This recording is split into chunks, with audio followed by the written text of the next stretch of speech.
Hey guys, welcome back to another video. I'm gonna be opening the Phantom Rubik's Cube. So I only have one hand, so it's gonna kind of be tricky and difficult. So okay, I got it. There we go. So yeah,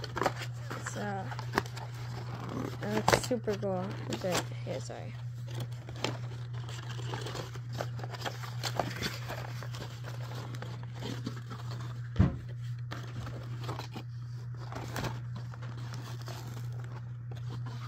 Okay.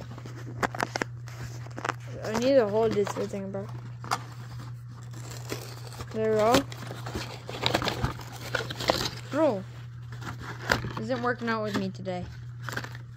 Let's go, finally, I got it out. So, this is what it looks like. So, let's see if it works.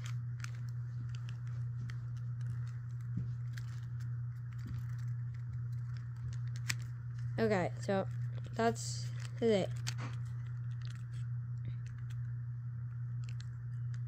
Yeah, that's gonna be it right now for today. So, yeah, bye, guys.